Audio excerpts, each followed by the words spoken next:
What's going on, everybody? Gareth here with FCP Euro. Welcome back to another DIY video. Today we're going to be fixing the parking brake cable retainer on this F30 328i on the lift behind us.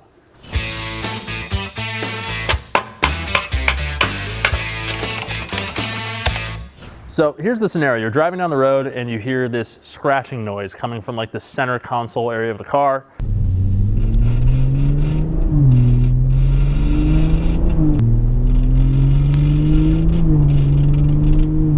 Sometimes it's going to happen under heavy acceleration. Sometimes you just hear it randomly, but it's very noticeable. It's very annoying. You think something is loose inside the car. I can tell you that noise you're probably hearing is the parking brake cables rubbing on the drive shaft. And the reason for that is the factory retainer has failed. The factory retainer is plastic. It has these two little ears that hold on to the parking brake cable tube. And once those break, because they eventually do, your parking brake cable retainer, or the tube rather, is literally rubbing on the drive shaft. That's the noise you're hearing. The factory retainer is encapsulated into the saddle of the fuel tank. So in order to replace it, you have to lower the fuel tank, which is a whole mess within itself. This solution from All German Auto allows you to repair this problem without lowering the fuel tank, less removable parts on the car. This is the go-to solution. We're going to be showing you how to install this today. Our F30 on the lift behind us has this problem. It's really annoying. I've had it since day one. We're going to fix it today. But this issue is pretty much all your F and G chassis cars. Some E chassis cars also use this retainer as well. So it's a huge list. We're going to link the factory part below. You can see the fitment list. It's very wide. It's very expansive. This is a very common problem. So that said, let's talk about some of the tools. We'll go ahead and jump right into it. Keep in mind, some of these tools are going to vary based on the application, but at minimum, you'll need a 10 and 13 millimeter socket, a 13 millimeter wrench most likely. On this particular car, we have a T45 and a T60 torque socket that we need for removing a rear brace. You'll want a different combination of ratchets. And when it comes to removing the original plastic part, you'll need a pry bar, some kind of angle pick, and you'll definitely want some kind of pliers to grab onto it and pull it. And of course, if you have impact wrenches, that's going to help remove things like exhaust hangers and all the hardware that needs to come out in order to gain access to the retainer itself. And now we talked about the basic tools we're going to need to do this job. Let's go ahead and jump right into it, and we'll show you how to get it done. So we have the car up in the air, and right back here, you can see how much slop this the parking brake cables have. That's because the plastic ears that are supposed to be on that plastic piece where that nut is are supposed to be holding on to these tubes, which they're no longer there, so it's not holding on. You can also see the rub marks on the drive shaft. So this is a noise, the scratching noise that we're talking about. This is where it starts from. That factory plastic piece, you can kind of see how it slides into the saddle of the fuel tank. Even if you pull that nut out, you can't slide the new part in unless you lower the fuel tank, which is a lot more work. So with that said, on our F30 here, we have the coupe subframe brace that we're gonna have to remove out of the way. Once that's out of the way, we can lower the exhaust slightly, so I'll unbolt it from the back. We'll take our heat shield out of the way, and that'll open up our work area here to get better access. So, got two T60s at the rear here. If you have a 4 Series coupe, you would notice this.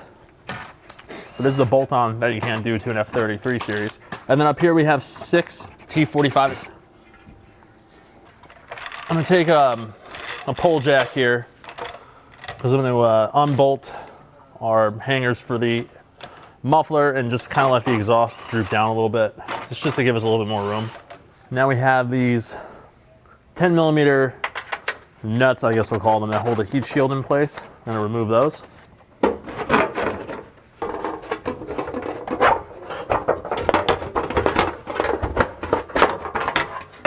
You can see where the parking brake cable has been rubbing on the drive shaft. There's very clear witness marks here. And it's not gonna make a pleasant noise. Metal on metal, never nice sound, not very reassuring. So at this point, I have better access from this side. We're gonna take this 13 millimeter nut out of here. I just pulled the parking brake cables down and out of the way just to get a little bit better access. What I have to do is get this plastic piece from around this ceiling grommet. This is gonna be the hardest part of the repair, especially if said part doesn't want to move from the ceiling grommet or the mounting grommet. I think the problem is pretty obvious. We only have part of a retainer here, and this one's totally missing. And you can see how that secures itself into the fuel tank. I'm going to show you a brand new factory part to show you how this would install. So this is a brand new parking brake cable retainer from BMW. So that's what it's supposed to look like. And I mean, even with the new part, this plastic feels so insanely brittle. Like, it's supposed to lock like that. And I think you can hear the crunchiness on this. So this is like, even as a new part, it's not great. I suppose if you wanted to save some money and reinstall the factory part, you can pull this grommet out. You'd have to put a lot of silicone spray and lubrication on that, and you might be able to push this back in and get it to go around the old grommet, but you can see the design of how this is like a central mounting point for the tank. It supports the weight of the tank over the saddle, and also supports, so it's like it's really a double thing here. It's both a fuel tank support and a parking brake cable retainer. It works very well as a center support for the fuel tank. It does not work very well as a parking brake cable retainer. So I'm going to start off by putting these rubber insulators around the parking brake cable tube. So the first part we're going to install is this upper retainer that slides over the grommet that we left in place. Unlike the factory part, it doesn't go over the top of the fuel tank. This actually sits below and gets locked onto the grommet. So it's going to install like this.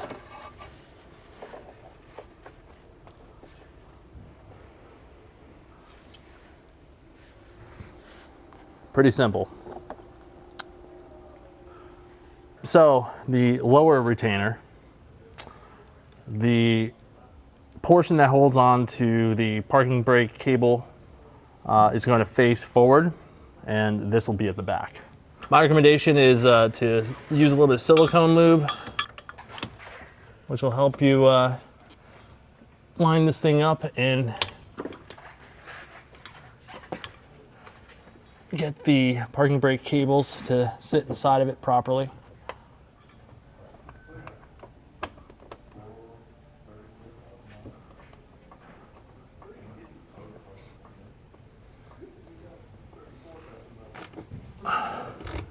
It's a 13mm nut.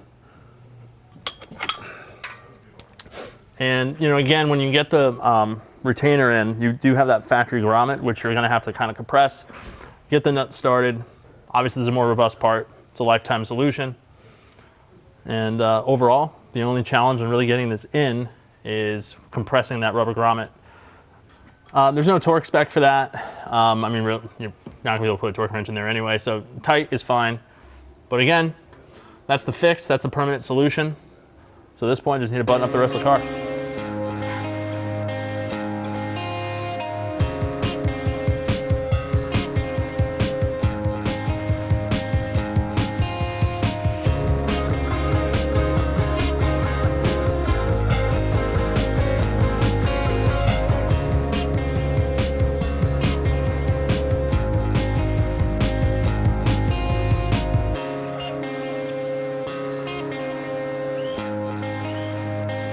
Right, and that's how you go about repairing a really awful noise coming from underneath your BMW.